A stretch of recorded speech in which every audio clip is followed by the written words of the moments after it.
Bienvenue. Alors je vous disais, je vous donne quelques chiffres parce que Jérôme Fourquet vous a présenté le baromètre du Club Landois, mais en fait, on se doit de faire de la retape. Parce que moi, j'ai bien écouté Patrick Barbizet, il faut que je prépare ma retraite. Si je veux être président du Club Landois un jour, il faut que je bosse dès aujourd'hui. Parce que un actif sur trois réfléchit ou commence à réfléchir à un projet lorsqu'il sera à la retraite. 45% si vous êtes de la CSP+. Donc la retraite, la préparation à la retraite, c'est quelque chose qui malheureusement a toujours un goût de luxe et de richesse. Quand on regarde ce qui préoccupe les futurs retraités, je vous rappelle que senior en entreprise, c'est 45 ans, hein, c'est très jeune, donc vous êtes beaucoup à être concernés ici, si j'en juge aux cheveux gris. Niveau de vie, baisse des revenus, pour 73% des actifs de plus de 45 ans, c'est le problème. En Allemagne, où mon groupe est, c'est le principal sujet, c'est-à-dire que la coalition qui est en train de se former est en train de réfléchir à une transparence sur les revenus que vous aurez à la retraite. Essayez d'aller sur maretraite.fr, vous verrez si c'est transparent. Projet occupation personnelle pour 49% des actifs, Patricia Barbizet le disait. Hein. Est-ce que vous allez vous retrouver seul? Qu'est-ce que vous allez faire? Comment vous allez occuper? Mais pas trop. Et puis les relations sociales. La peur de moins de contact, c'est une préoccupation pour 46%. Donc aujourd'hui, avec les intervenants, on va un petit peu parler de ça, c'est-à-dire de ce que vous faites dans votre collectivité, dans vos entreprises, comme chercheurs, pour aider à cette transition emploi-retraite et puis proposer des solutions. Je propose juste une solution qui nous tient à cœur avec Sybille Lemaire, c'est le Parcoursup des seniors. Jacques n'aime pas du tout cette idée parce qu'il dit Parcoursup, c'est quand même un joyeux, c'est quand même une horreur, quoi, on peut le dire. Donc ça marche pas très très bien. Donc imaginez un autre nom que Parcoursup, une bourse du travail des seniors. L'idée, c'est l'intermédiation. Vous savez peut-être que dans les politiques du travail, je pense que Stéphane Carcillo de l'OCDE en parlera un petit peu, au-delà de la productivité des seniors, le gros sujet, c'est celui de l'intermédiation. C'est-à-dire, vous avez vu un petit peu, en gros, Pôle emploi qui se fait ubériser par LinkedIn parce qu'ils font ça beaucoup mieux que n'importe quel conseiller Pôle emploi. C'est pareil pour les seniors. C'est-à-dire comment on fait pour les mettre en contact, et il y a des tonnes de startups qui travaillent là-dessus, pour s'assurer que si vous voulez aider un jeune à apprendre à lire, si vous voulez aller accompagner une vieille dame pour ses repas, pour pas qu'elle se sente seule, vous pouvez trouver. Je crois que le CEO de Mythique nous dira qu'on peut aussi accompagner différemment, hein, si vous voyez ce que je veux dire, dans la prochaine table ronde. L'idée, c'est de voir comment on peut intermédier le besoin d'aider ou la volonté d'aider, de trouver des choses à faire, et puis les besoins d'être aidé qui existent et qui occupent la retraite et qui surtout redonnent du sens à un moment où on se sent souvent ostracisé dans l'entreprise. Donc, je donne juste cette solution-là. Je sais que certains l'aiment pas trop, mais on verra s'ils l'aiment un peu plus. Donc, je commence le débat. Je vais m'asseoir. J'espère que ça sera. Je vais aller m'asseoir à côté de toi parce que ça fait longtemps qu'on ne s'est pas vu. Et donc, j'ai commencé avec. Ouais. En fait, vous allez papoter, quoi. Non, non, non. Je vais pas On peut vous oser, laisser mais si vous voulez. je vais On pas vous oser, laisse. mais on a déjà papoté avant. C'est ça le problème. On faisait trop de bruit, on nous a dit. Bon.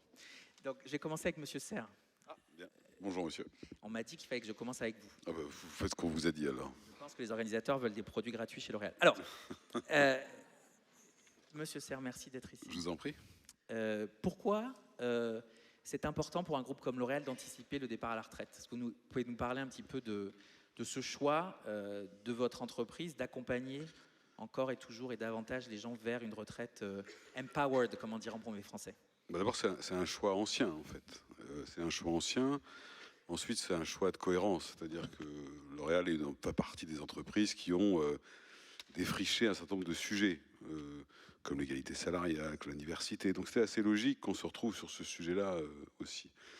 La deuxième chose, c'est que L'Oréal est une entreprise qui a, parmi d'autres, une caractéristique, c'est qu'il y a un certain nombre de collaborateurs qui ont des carrières extrêmement longues. Et donc, chez L'Oréal, vous avez d'autres entreprises comme ça. Et donc, ça crée une forme de responsabilité, puisque durant toute leur carrière, on leur demande un engagement. L'Oréal est réputé pour son exigence, comme pour son excellence. Et par conséquent, c'est logique d'accompagner la sortie des gens qui ont été avec nous pendant 30 ans, 35 ans. Donc, c'est une forme de responsabilité collective et individuelle. Et puis, la troisième chose, c'est tout l'objet de ce que j'ai entendu tout à l'heure, c'est-à-dire que on sait que c'est pas forcément un passage facile. On sait qu'il y a des gens qui ont une sorte de prédisposition à l'organiser ou à la gérer, et d'autres qui n'ont pas forcément les mêmes prédispositions. Et là aussi, l'entreprise, aujourd'hui, ça paraît banal de le dire, parce qu'avec la crise qu'on a vécue, avec la loi Pacte, avec l'engagement sociétal, tout ça, ça paraît logique. Mais il ne faut pas perdre de vue qu'il y a 20 ans, ça ne l'était pas du tout. Par conséquent, c'est normal de créer des modèles d'accompagnement. Et puis enfin, comme ce sont des carrières longues, ce sont des gens qui connaissent très bien l'entreprise, qui connaissent très bien son fonctionnement, et leur capacité à transmettre de manière à ce que les jeunes qui nous rejoignent puissent également avoir des carrières longues avec des mobilités de carrière ou des changements professionnels à l'intérieur de L'Oréal, c'est une force de l'entreprise. Et donc, ce sont des forces qui s'additionnent pour créer des parcours de carrière qui servent à la fois l'individu et puis le groupe L'Oréal en général. Deux questions. Qu'est-ce qui vous a inspiré à L'Oréal? C'est venu de vos collaborateurs ou c'est venu d'autres entreprises qui vous pensez gérer ou anticiper, aider à anticiper ces passages à la retraite? Et question corollaire, comment on fait quand on est une PME? Parce qu'on n'a pas les moyens de L'Oréal peut-être. Donc, Oui. Alors, qu'est-ce qui a inspiré L'Oréal? C'est beaucoup de choses. L'Oréal, vous savez, l'un des grands dirigeants de L'Oréal, qui s'appelait François Dalle, avait une formule qui disait qu'il fallait saisir ce qui commence. Peut-être que L'Oréal avait détecté que le sujet générationnel, intergénérationnel, allait devenir un sujet qui monte, au-delà de la conscience de responsabilité qui est celle de ce groupe. Et ça, c'est la première chose. Donc, ça vient sans doute de là aussi. Ça vient du fait que sur ces sujets-là, comme sur d'autres que l'on traite ou que d'autres traitent, le volontarisme de l'entreprise et notamment des dirigeants est fondamental. C'est-à-dire qu'il faut bien lancer l'affaire. Il faut quelquefois être presque excessif dans la manière de lancer l'affaire pour être sûr que ça prenne vraiment et que ça fasse du bruit. Ça, c'est d'ailleurs peut-être sans doute un des sens de l'engagement L'Oréal au Club Landois. C'est une autre manière de partager, de dire, puisqu'on l'a fait, d'autres sont capables de le faire. Et là, ça renvoie à votre deuxième point. Alors du coup, je change ma casquette, bien n'étant pas totalement schizophrène, qui est celle de vice-président de la NDRH. C'est qu'effectivement, les dispositifs, notamment ceux qui ont été créés par les ordonnances de 2017, qu'on appelle les congés de fin de carrière, qui sont très intelligents pour permettre de protéger jusqu'au départ à la retraite, mais en même temps, ils coûtent assez cher. Et donc, ils ne sont pas vraiment accessibles aux PME. Or, le sujet de l'emploi des seniors ou des transitions, il se crée autant pour les salariés aujourd'hui issus de grands groupes que pour les salariés issus de petits groupes. Donc, par conséquent, il y a un sujet sans doute d'inéquité ou d'injustice, c'est qu'il va falloir que nous, on l'a dit, puisqu'on a la NDRH a publié cette semaine ou la semaine dernière ses positions sur les seniors. On dit qu'il faut absolument que ce type de dispositif, ces aides à la transition, ces congés de fin de carrière, cette capacité à faire du temps partiel senior, enfin tout un tas de choses dont on reparlera sans doute, soient accessibles à tous et non pas uniquement dépendants de la qualité ou de la richesse de telle ou telle entreprise. Parce que ça crée une inéquité supplémentaire entre salariés des petites et salariés des grandes. Or, d'abord, ces inéquités doivent être combattues. Et la deuxième chose, c'est que la NDRH, vous savez, c'est 5000 DRH. C'est 30% de grands groupes, 30% de TI et de grosses PME et 30% de petites boîtes. Par conséquent, nous, on porte la voix de 5000 DRH qui représentent 10 millions de salariés. Donc on a l'obligation et la responsabilité de pousser les pouvoirs publics à prendre conscience que tout ce qu'on a fait pour les jeunes et qui a marché, il faut qu'on le fasse sur cette catégorie-là. À la fois pour leur emploi et donc pour demain leur transition. Parce que le taux de seniors qui partent à la retraite alors qu'ils ne sont plus en emploi est absolument considérable en France par rapport au taux qu'on observe dans d'autres pays qui sont voisins, où les règles sociales ne sont pas les mêmes, mais quand même. Donc c'est pour ça qu'on pousse depuis 2018 à dire il n'est pas raisonnable de, par exemple, vouloir repousser l'âge de départ à la retraite, même s'il est intéressant et logique sur un plan économique, il n'y a pas de doute, sans traiter le sujet des seniors. Parce que sinon, on va développer une crise sociétale majeure, parce que quand un senior perd son emploi et donc a des conditions de retraite négatives, ça touche 3 générations. Vous l'avez dit tout à l'heure, la sienne, évidemment, souvent celle de ses parents. C'est-à-dire qu'on ne peut pas développer des politiques pour les aidants sans assumer le fait qu'il y a des aidants. Et puis ses enfants, parce que tout un tas de choses font que ces gens-là aussi aident leurs propres enfants. Donc c'est un sujet, nous la NDRH, on dit que c'est un sujet bien plus sociétal qu'économique. Donc si je retiens, merci beaucoup, vous avez une proposition, c'est la subvention de cet accompagnement, peut-être par les entreprises qui ont les moyens vers les entreprises qui ont moins les moyens, donc des subventions croisées. C'est pas forcément des histoires de subvention, c'est une affaire d'accès, c'est une affaire d'amélioration du système fiscal, parce que vous savez par exemple... Vous savez, la campagne, comme le carnet de chèques est sorti, parlait de moi, subvention. je suis d'abord... Parce qu'il y a chèque énergie, on peut très bien avoir chèque accompagnement à la retraite, c'est le moment. Cher ami, à titre personnel, je suis candidat à rien personnellement, et en plus j'ai pas de chéquier, donc ça tombe bien, mais je veux dire par là, c'est qu'il y a un sujet de... Vous savez, par exemple, tout à l'heure, je parlais des congés de fin de carrière. Ce sont des choses qui sont souvent dans le cadre d'une négociation majoritaire avec les partenaires sociaux. Or, on constate que toutes les entreprises qui vont chercher des accords majoritaires, ce qui est une grande avancée dans 2017, ne bénéficient pas d'un régime plus favorable que celles qui ne font pas l'effort de le faire. Donc, c'est aussi des réformes de ce type-là. Ce n'est pas uniquement des transferts d'argent. C'est aussi le fait de reconnaître que quand on va chercher des solutions négociées, ce qui est très difficile, et je peux vous en parler comme DRH, il faut effectivement au moins reconnaître l'effort de l'entreprise d'avoir été chercher une solution partagée plutôt que d'imposer ou alors s'en désintéresser. Voilà, c'est ce que je dis. Après, il y a d'autres types de propositions qui sont faites par la NDRH que je pourrais développer, mais c'est des propositions aussi très opérationnelles qui permettent d'éviter ces choses-là.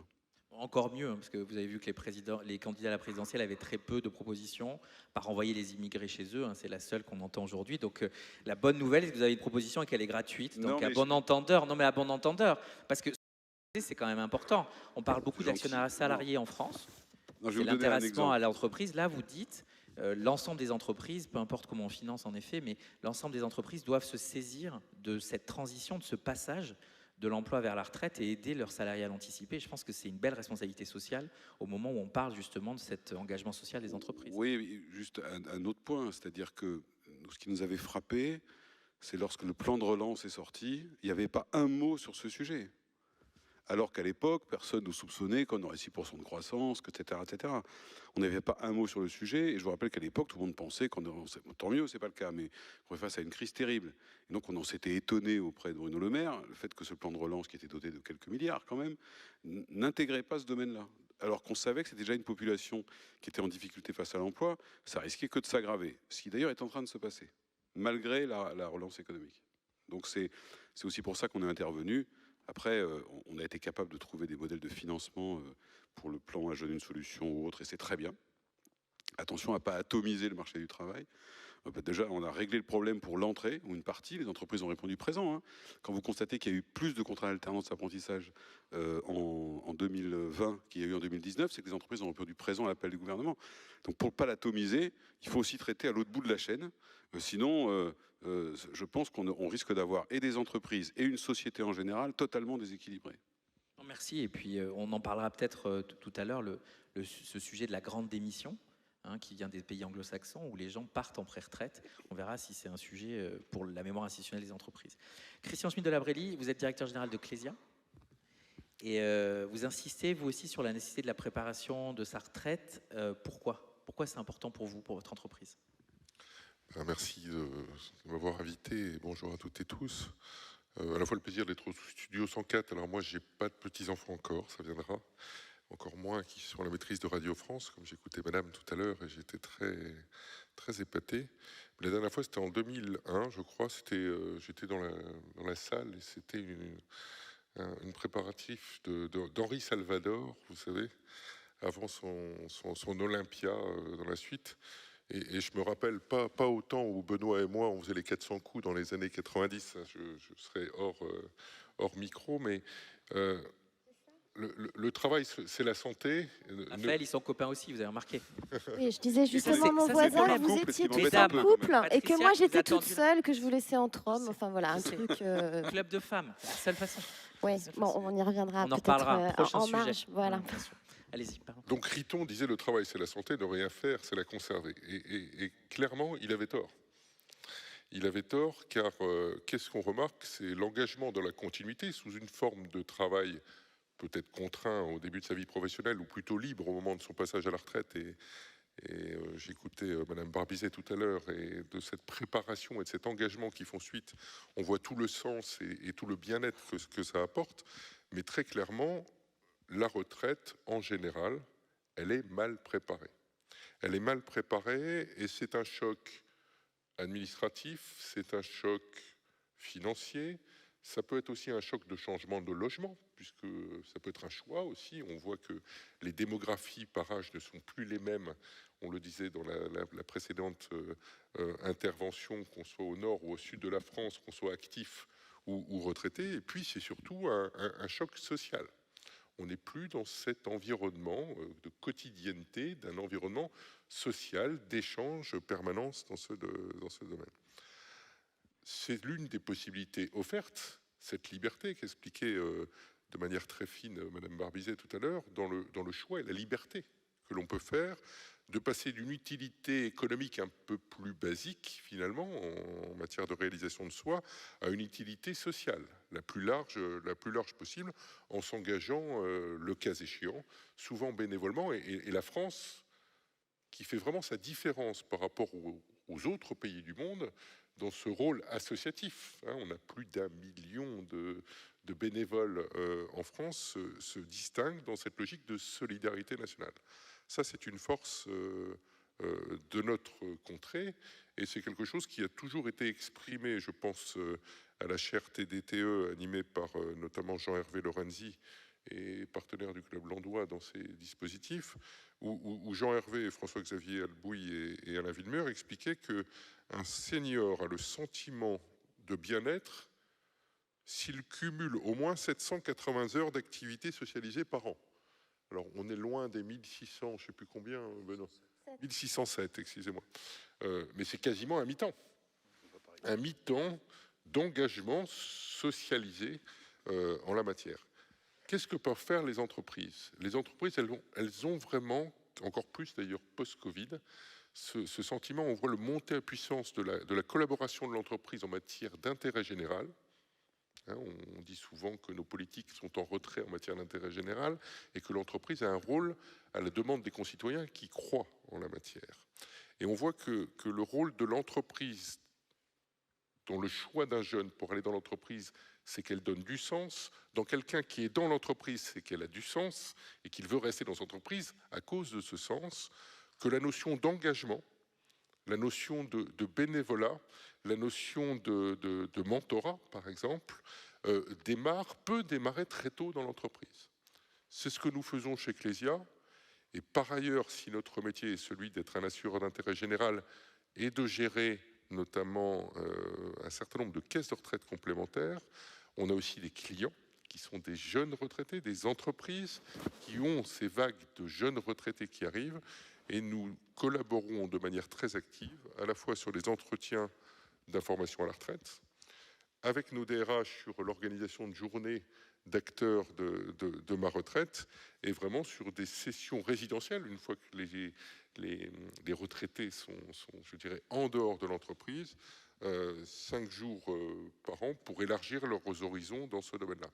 Vous parliez tout à l'heure du Parcoursup, de l'Erasmus des seniors qu'imagine à juste titre Sybille au niveau du Club Landois. C'est vraiment cette orientation sur laquelle elle peut commencer très tôt par de l'engagement extra-financier, extra-professionnel du collaborateur ou de la collaboratrice dans l'entreprise. Elle se traduit aussi par toute une logique d'orientation, et c'est vrai que le Club Landois a plein d'initiatives en la matière. Merci beaucoup. Vous parliez d'informer, informer. Je pense que c'est très important, donner le temps aux salariés qui approchent de la retraite d'informer. Je reviens sur les résultats du baromètre Landois, parce que moi, ça fait partie des résultats qui m'ont choqué. Seulement 2% des actifs de plus de 45 ans ont suivi un stage de préparation à la retraite. 2%. C'est quand même pas BZF, comme dirait l'autre. Ça augmente quand les salariés passent 60 ans. Vous me direz, c'est un peu normal. C'est comme on croit au Père Noël un peu plus en décembre qu'en janvier. C'est 5%. Donc il y a quand même un sujet de couverture, d'information. Alors est-ce que c'est une histoire de taille d'entreprise en France? Est-ce que c'est une histoire de compliance avec ces sujets? Ou est-ce que ces formations ne sont pas bien vues par les salariés? Est-ce que vous avez une vue là-dessus? Est-ce que vous savez, chez Clésia par exemple, les gens reviennent enchantés de ces formations et vous disent que ça les a vraiment aidés? Vous avez vu dans les paramètres de ces formations des choses, vous avez dit par exemple l'accompagnement au placement financier. Je sais que chez nous, chez Allianz, on fait beaucoup ça. Est-ce que vous voyez des choses, par exemple, qui pourraient indiquer des bonnes pratiques que vous conseilleriez à certaines autres entreprises sur le contenu de ces stages de préparation à la retraite? Alors, on l'organise à juste titre au titre de nos caisses de retraite à Girarco, donc beaucoup moins mercantile qu'Allianz, mon cher, en la matière. Le but étant pas de placer de l'épargne, mais très clairement d'accompagner cet engagement à la retraite vers une sociabilisation des sujets. Il est vrai que cette demande est souvent initiée et mise en œuvre par des grandes entreprises et des DRH qui sont soucieux de cet engagement. Le vrai champ d'activité reste dans la PME et dans la TPE. Vous aviez posé la question tout à l'heure à Benoît de manière tout à fait pertinente. Et là, c'est vrai que des solutions peut-être telles que le propose le Club Landois à trouver des outils digitaux qui renseignent dans ce dédale finalement de quelqu'un qui ne s'est pas trop engagé, qui avait la tête dans le guidon de son activité professionnelle pour réfléchir à ce qu'il va faire après, est peut-être une solution qui doit être accompagnée. Nous avons créé sur un autre domaine d'activité une SKIC sur les aidants. Et on voit que dans le labyrinthe du médico-social de toute cette problématique choc, hein, parce que quand ça vous tombe dessus, vous ne l'avez pas préparé, de ce dédale et de trouver les solutions sur l'aide aux aidants. Ma boussole aidant, que nous avions initié il y a 3 ans et qui maintenant devient l'outil national finalement dans ce domaine-là, sert en tant qu'outil digital. Donc la solution qui est de juxtaposer des échanges de plus en plus forts avec des grandes entreprises, de diffuser au niveau des branches, des secteurs d'activité, ces éléments au niveau des PME, TPE, mais aussi d'apporter des outils digitaux d'Erasmus, des seniors pour les accompagner sur cette suite-là, sont peut-être une idée pertinente. Oui. Merci. Je tiens à préciser que l'Erasmus des seniors, c'est pas on les envoie aux Canaries. Hein. Je sais que certains d'entre vous rêvent déjà. Je sais que le groupe Bayard aussi conseille sur les voyages, mais là, on ne paie pas les séjours en Tunisie pour les seniors. Je tiens à le préciser. Vous nous disiez informer, équiper digitalement. Je crois que vous faites aussi enfin, chez Ecclesia, vous avez décidé de, je ne sais pas si on peut parler de mécénat de compétences, mais en tous les cas, vous promouvez beaucoup le mentorat, bénévolat. Donc en fait, le temps passé par vos salariés à l'approche de la retraite sur autre chose, peut-être pour une transition plus en douceur. Je ne sais pas si vous voulez nous parler un petit peu de ça. J'ai la chance de diriger une entreprise qui est autoportée par l'engagement de ses salariés, ce qui est très fort dans des périodes de crise, et ce pourquoi peut-être, au-delà d'une action personnelle, la maison Ecclesia a étonnamment très bien fonctionné pendant cette période difficile de confinement, mais on voit finalement que l'engagement des salariés, c'est pas quelque chose. Et l'engagement des salariés, ça se développe, ça s'encadre à tout âge. Et il est naturel, cet engagement des salariés, s'il est développé dans ce sens. À juste titre, nous avons développé un certain nombre au niveau de nos actions RH, mais globalement, dans notre, je dirais, ADN d'entreprise à mission que nous sommes, le fait de développer cet engagement, y compris dans du mentorat, notamment à aider des start-upers d'entreprises, je dirais, non lucratives, sociales, à développer un certain nombre d'initiatives. Et sur ce sujet-là, on a encore une dizaine que j'écoutais la semaine dernière, avec des initiatives sur lesquelles un jeune retraité se met à réfléchir à la mise en place finalement d'une activité associative, ou en tout cas non lucrative, et sur lequel un mentorat d'un jeune 30, 40, 50 ans, ça dépend un peu des sujets, montre que ça fonctionne. Ça s'est tourné vers les seniors. Je vais prendre 2 exemples. On avait une structure qui s'appelle Mon Senior, par exemple.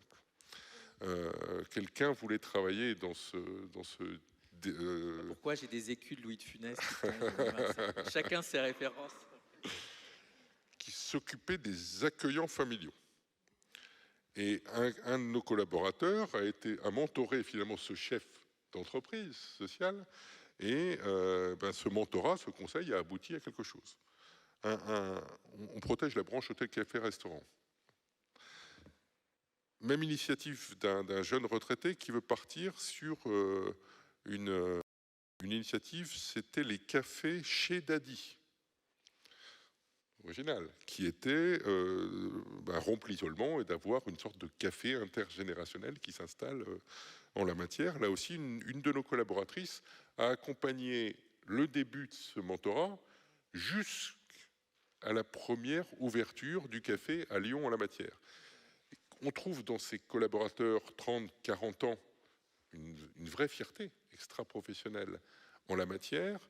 On trouve dans des collectifs plus larges, alors je pourrais parler d'Octobre Rose par exemple, que les grandes entreprises ont toutes beaucoup animé dans l'entreprise. Cet engagement extra-professionnel qui se vit dans l'entreprise est peut-être le prémisse à mieux aider finalement cette préparation à la retraite d'un engagement autre que professionnel dans ce domaine. Faut-il maintenant, là aussi, le généraliser à cette issue de PME et de TPE et sur lequel le digital pourra nous aider. Merci beaucoup. Donc du coup, je vais demander à Jacques de parler avant parce qu'on parle du bénévolat et on finit par le meilleur, bien sûr. Ça vous va, Raphaël Simonyi? C'était prévu un peu comme ça, mais je me suis dit que je ne pouvais pas attendre pour que la première femme de ce panel parle autant. Et comme ils n'arrêtent pas de parler de bénévolat, je suis obligé de passer la parole à Jacques. Jacques, est-ce que vous pouvez nous parler un petit peu de recherche et solidarité et réfléchir un petit peu, vous voyez ça de l'autre côté, c'est-à-dire du côté des chiffres du bénévolat en France. On a tous en tête une grand-mère qui aide au club de karaté local, un grand-père qui aide à la lecture. Je crois que Benoît Serre disait c'est un gros bout de l'emploi en France, l'emploi associatif. Donc si vous pouviez nous parler des recherches, de recherche et solidarité, et aussi de ce que vous pensez des propositions qui ont été faites, ou du moins de ce qu'on oublie de faire pour aider cette transition et accompagner les gens vers un meilleur bénévolat. Ce n'est pas forcément davantage, mais certainement un bénévolat plus qualitatif. Merci beaucoup. Bonsoir à toutes et à tous. En 2 mots, Recherche et Solidarité, c'est un réseau associatif d'experts, d'universitaires, qui est au service de toutes les formes de solidarité, tout particulièrement dans la vie associative, mais pas que, et qui a pour mission de travailler sur ces notions et de les faire connaître. Donc je suis ravi de cette opportunité pour en parler, parce qu'on n'en parle pas assez, effectivement. Et je suis très, très impressionné par ce que j'ai entendu. Je suis aussi très impressionné par ce qu'a dit Patricia Barbizet tout à l'heure. Et peut-être pour lui faire plaisir, et si vous en êtes d'accord, il y a 3 mots qui ressortent. Il y a vie active, 3 expressions, vie active, retraite, senior. Bon, on va laisser les seniors parce qu'il n'y a pas de raison de changer de terme. Retraite. Moi, je vous propose de passer les Pyrénées et d'appeler ça jubilación. Les Espagnols ont trouvé une forme jolie. Et si vous êtes d'accord, on va pouvoir, en tout cas pendant quelques minutes, parler plutôt de jubilación plutôt que de retraite. Je ne parle même pas de Sibérie. C'était un faux ami. Moi, quand j'étais en 4e, on me disait on ne peut pas dire jubilation, quoi. Ben voilà. Mais là, on va le dire. On peut le dire. Là, on va le dire. Deuxième élément, la vie active. Quand on quitte la vie active, pour certains, on passe dans la vie très active. Il n'y a qu'à les écouter. Patricia le disait, on risque d'être débordé. Alors, quelques chiffres, mais juste pour, pour assurer le côté recherche, mais après on se calme. Aujourd'hui, 1 500 000 associations en France. Il y a 30% des bénévoles qui ont plus de 65 ans. 30%. Mais quand on approche la notion de bénévoles plus réguliers, c'est-à-dire qui agissent quasiment 4 chaque semaine, un peu comme les aidants, on passe de 30% à 60%. Ça veut dire que la colonne vertébrale du secteur associatif est assurée aujourd'hui par les seniors, et c'est une très bonne chose, d'une part parce qu'ils sont volontaires, compétents, relativement disponibles. Ben oui, vie très active, il faut trouver sa date. Ça, ce sont des chiffres plutôt sympas. Maintenant, des chiffres moins sympas. Tout à l'heure, Jérôme Fourquet parlait au titre de l'IFOP des statistiques. Nous faisons tous les 3 ans, avec France Bénévolat, une enquête IFOP auprès des Français. Et nous avons constaté que malheureusement, la proportion des plus de 65 ans qui étaient chez les bénévoles, qui était de 38% en 2010, est aujourd'hui de 31%. 38%, 31% par rapport à la population des plus de 65 ans. Alors 3 raisons, entre autres, qu'on peut avancer. La première raison, c'est, on parle de la génération sandwich, et c'est vrai que ce sont pour beaucoup des personnes qui sont sollicitées à la fois par leurs ascendants et par les descendants. Deuxième raison, on quitte, surtout lorsqu'on est cadre, le milieu du travail un peu plus tard, et il y a beaucoup de cadres parmi les bénévoles. Et troisième raison, on y pense peu, mais elle est sans doute extrêmement importante, c'est la concurrence des loisirs et des voyages. Alors c'est extrêmement positif que de voir des seniors qui voyagent beaucoup parce que les prix sont très compétitifs. Les prix hors vacances scolaires. Or, hors vacances scolaires, c'est précisément le moment où les associations sont au boulot. Et du coup, les seniors, qui sont des gens très sérieux, disent aux associations, nous allons plutôt travailler de manière ponctuelle que de manière régulière, de telle sorte que nous n'aurons pas mauvaise conscience à partir en vacances ou avoir des loisirs. Donc voilà en gros les raisons pour à peu près montrer le constat. Alors, côté individu, on va prendre côté individu, côté association, et on n'oubliera pas les entreprises, bien entendu. Côté individu, vous l'avez dit, et c'est l'évidence, hein, la jubilation, ça se prépare pour qu'elle soit réussie. Ceci dit, ça se prépare, mais comment ?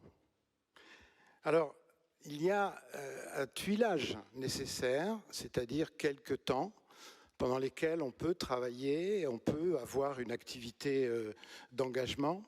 Et la crise et le confinement nous ont appris l'explosion du numérique et l'explosion de ce que nous avons décidé d'appeler télébénévolat, avec un parallèle que vous avez saisi avec le télétravail. Télébénévolat parce qu'il y a beaucoup de missions que l'on peut faire à distance et du coup, pour des personnes qui ont un emploi du temps un peu chargé, pas de déplacement, pouvoir s'engager, faire des choses en temps non contraint, choisi, c'est une opportunité qu'il faut développer.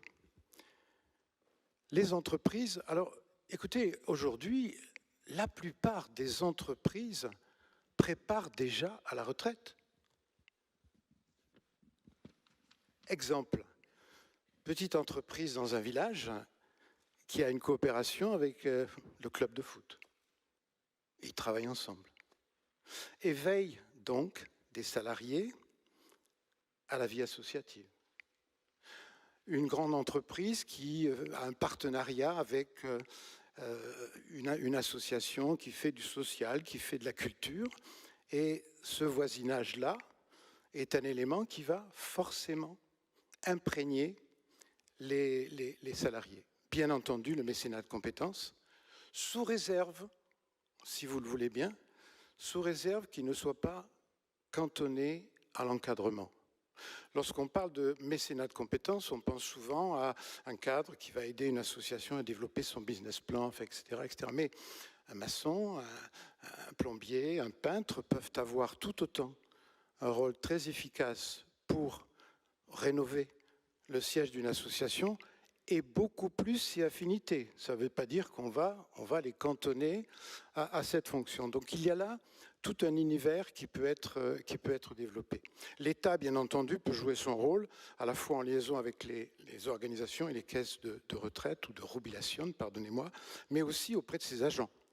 Les agents de l'État, les agents des collectivités territoriales sont évidemment tout à fait prédisposés. Par rapport aux associations, évidemment, elles vivent ces moments d'une manière tendue. Elles ont un gros boulot à faire. D'abord, en essayant de faire l'analyse de leurs besoins. De faire l'analyse de leurs besoins de manière à préparer, on va dire, des fiches de mission, là aussi peut-être allusion aux fiches de poste, pour montrer aux candidats bénévoles le projet qui est proposé.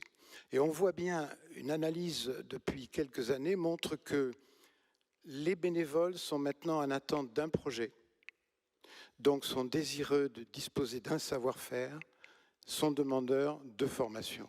Donc c'est de cette façon-là, et en plus pour une personne qui vient de quitter ou qui va quitter la vie active, ça lui parle bien. Donc de ce point de vue-là, les associations ont ce travail à faire. Deuxième aspect, l'accueil, l'accompagnement et peut-être le lancement de binômes. Binôme entre un bénévole qui est déjà là, quelqu'un qui arrive, et on voit bien dans les attentes des bénévoles qu'ils soient seniors ou pas, ils ont tous très envie de transmettre leur savoir-faire. Et de la même façon, et si on revient un instant à l'individu, c'est important pour une personne qui a une vie personnelle, une vie professionnelle intense, riche, d'avoir envie de redonner un petit peu ce qu'il a reçu dans le cadre d'une association. Et je terminerai avec deux points. Le bénévolat, finalement, peut se décliner sous toutes ses formes, depuis des formes très légères, la limite du loisir, de la passion, du plaisir, avec aussi la possibilité de découvrir un univers qu'on ne connaissait pas. Mais ça peut aller aussi très loin, et dans le bon sens du terme, ça peut être aussi quasiment une deuxième carrière et un parcours bénévole qui va se lancer ou se relancer, parce que certains n'ont pas quitté depuis leurs 20 ans, et ainsi développer des compétences qui seront extrêmement utiles à l'association et très épanouissantes pour lui. Et je terminerai par une note qui me chagrine beaucoup, qui nous chagrine beaucoup. Aujourd'hui, si vous prenez les adhérents d'une association, vous apercevez, c'est 50% en moyenne des Français, vous apercevez que les personnes qui ont une formation modeste sont adhérents dans une proportion de 30%. Les personnes qui ont bac plus 2, 3, 4, proportion 60%. 30%, 60%, et les proportions ne s'arrangent pas quand on passe de l'adhérent au bénévole et du bénévole au dirigeant. Et pourtant, nous voyons des tas d'exemples extraordinaires pour lesquels un bénévole modeste va se réaliser, va même avoir presque une revanche par rapport à une vie personnelle, une vie professionnelle qui l'a peu satisfait, et donc c'est une fantastique opportunité. Donc si on calcule bien, 30%, 60%, donc on devrait pouvoir facilement, on va dire dans les 15 jours, multiplier par 2 les bénévoles seniors qui sont dans les associations. Merci à vous. Merci beaucoup Jacques. Tu as un fan club. Je retiens le télébénévolat, le mécénat de compétences et ce que tu as dit aussi sur le bénévolat ou l'emploi associatif, c'est pas seulement réservé aux cadres. Et donc, comment on accompagne ce serait intéressant, peut-être si on a du temps, mais j'entends déjà les jingles et faire Flores là, de voir si on a des propositions concrètes là-dessus. C'est-à-dire que comment est-ce que, par exemple, la Startup Nation ou Patricia au SGPI peut aider à accompagner justement ce milieu associatif à être encore plus résilient digitalement. Tu parlais du télétravail, du télébénévolat, ou est-ce que tu parlais aussi de mentorat bénévolat? Est-ce qu'il y a des choses qu'on peut mettre en place pour que l'accompagnement soit plus grand? Peut-être aussi pour les CSP, pas les CSP+, justement, ceux, tu disais le maçon, il est peut-être plus utile que l'ancien cadre sup qui veut faire du bien, quoi. Parce qu'au moins le maçon, il sait tenir une truelle, le cadre sup, beaucoup moins. Raphaël Simeoni, merci beaucoup d'être ici aujourd'hui avec nous. Vous êtes directrice générale des services de la région PACA. Vous avez vu, il essaie de tous vous les envoyer au soleil. Donc, vous, la Silver Economy, je crois que depuis le collège, on me parle d'héliotropisme, des seniors en France. C'est ça. On a tous eu la Sunbelt aux États-Unis, avec nos fameuses cartes de géographie. Enfin, je pense qu'on est certains à y être passés, un certain nombre à y être passés. Oui, la Silver Economy, pour une région comme la nôtre, c'est évidemment extrêmement important. On pourrait se poser la question finalement, pourquoi une région, elle est là autour de cette table, elle n'a pas vraiment de compétences sociales. Les compétences sociales, c'est plutôt le département ou les communes. Il y a évidemment le rôle de l'État, des grands systèmes, évidemment des caisses de retraite qui ont été évoquées. Et puis nous, on est là quand même, et on a accepté cette invitation avec un très grand plaisir. Pourquoi? D'abord parce que en région Provence-Alpes-Côte d'Azur, on s'intéresse aux seniors parce qu'on en a beaucoup, donc on s'intéresse à nos concitoyens. On a la proportion de seniors de plus de 60 ans en Provence-Alpes-Côte d'Azur est supérieure de 3 points à la moyenne nationale. Donc c'est de facto un sujet démographique. Certains intervenants précédents ont parlé de la démographie. Chez nous, c'est encore plus prégnant. Donc voilà, on en a beaucoup et on est très heureux qu'ils soient là. Et on en a beaucoup aussi à cause du tourisme, parce qu'un certain nombre de seniors viennent en vacances chez nous. il y a eu plusieurs sondages qui ont été faits. La région Provence-Alpes-Côte d'Azur, c'est la région la plus attractive pour les seniors. Voilà. Donc, on en est aussi évidemment très heureux. Et donc, forcément, c'est un sujet de préoccupation, en réalité sous 2 grands angles différents. Le premier, c'est que, et là aussi, c'est pas forcément très connu, mais les régions s'occupent de tout l'appareil de formation, des formations sanitaires et sociales. Dans notre région, par exemple, c'est aux alentours de 18 000 étudiants dont la région s'occupe. On a parlé d'un certain nombre de métiers qui sont liés aux évolutions de l'âge et de l'accompagnement, les métiers autour des aidants, les métiers du sanitaire, du social dont on parle encore plus en ce moment. Donc, par ailleurs, c'est une compétence importante de la région et de l'ensemble des régions de France. Et puis nous, en région Provence-Alpes-Côte d'Azur, quand on a fait un petit peu notre analyse territoriale, on s'est rendu compte qu'en fait, la silver economy, c'est pas juste une compétence, c'est pas juste qu'on a plus de seniors qu'ailleurs, c'est qu'en réalité, c'est un vrai pari stratégique de développement économique. Donc on le voit sous un angle extrêmement positif.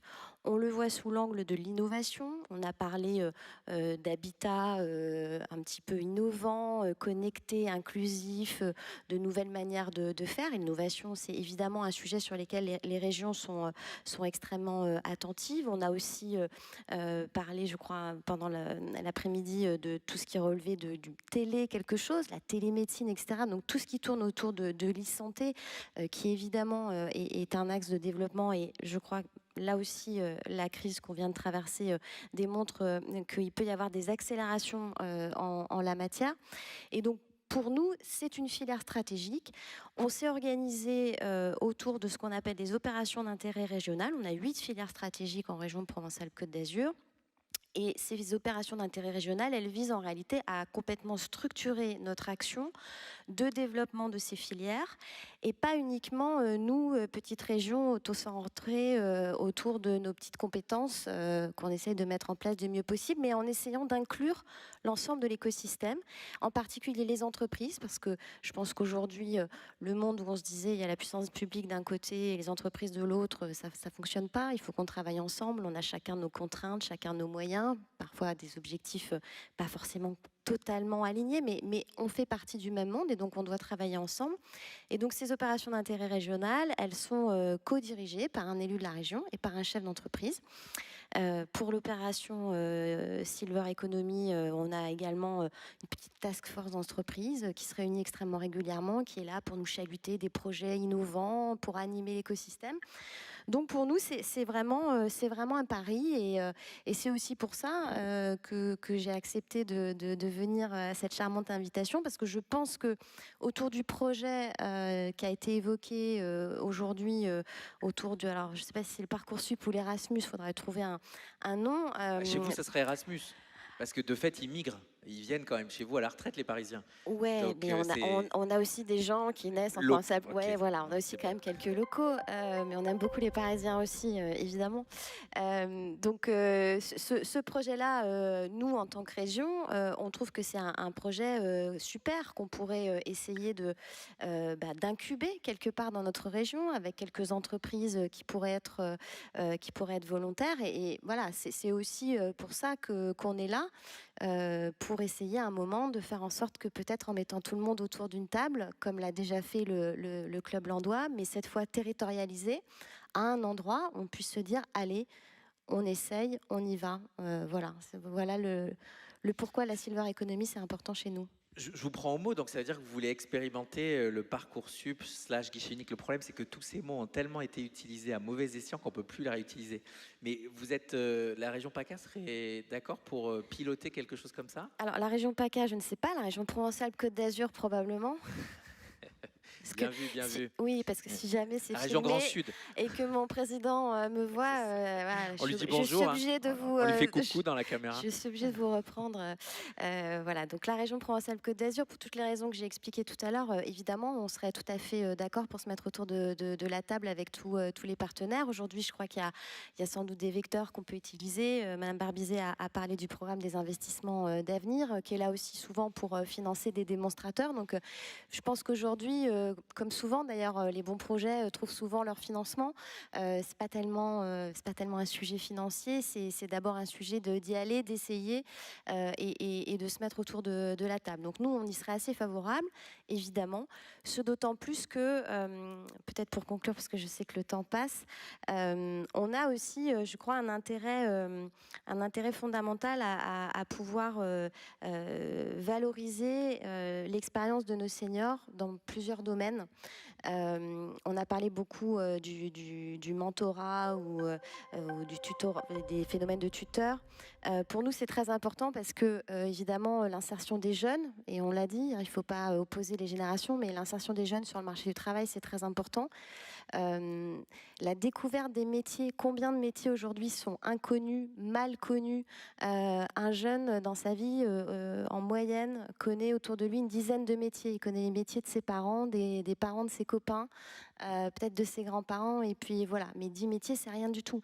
Donc, arriver à faire connaître ces métiers, valoriser au-delà des compétences, tout simplement, voilà, le plaisir, la passion sur ces métiers, pour nous, c'est absolument fondamental dans l'élaboration d'un parcours d'orientation pour un jeune. Je pensais aussi à des dispositifs qu'on a mis en place autour de un parrain, un emploi. Voilà, on a des dispositifs de parrainage. Il y a plein de choses qui existent et on a besoin, je pense, de nos seniors. On n'a pas forcément besoin d'actifs pour parrainer des jeunes, pour leur donner les bons coups de pouce, les bons réseaux, les bons conseils. Et ça, je trouve que ça serait absolument formidable de pouvoir valoriser tout ça, mettre les gens en relation. Et comme d'habitude, le sujet, c'est effectivement d'organiser, d'arriver à faire connaître, d'arriver à communiquer. De ce point de vue-là, je pense que le rôle des entreprises est majeur et que la puissance publique, bien sûr, peut relayer ces initiatives-là. Voilà. Merci beaucoup. Je crois que c'est la fin. Vous avez entendu le jingle, donc je vous prie de remercier tous les intervenants. Sybille, tu me fais signe, on peut prendre des questions? Non, hein, parce que je crois que c'est le meilleur panel. On a la loi SER pour l'accompagnement à la retraite. On a la méthode Schmitt de la Brélie pour comment le faire. On a notre start-upper qui fait du bénévolat et du télé-bénévolat. Et on a le pilote en PACA. Les autres, vous pouvez rentrer. Hein. Nous, on a résolu le problème de la transition démographique. Je vous remercie encore et applaudissez les intervenants. Merci beaucoup.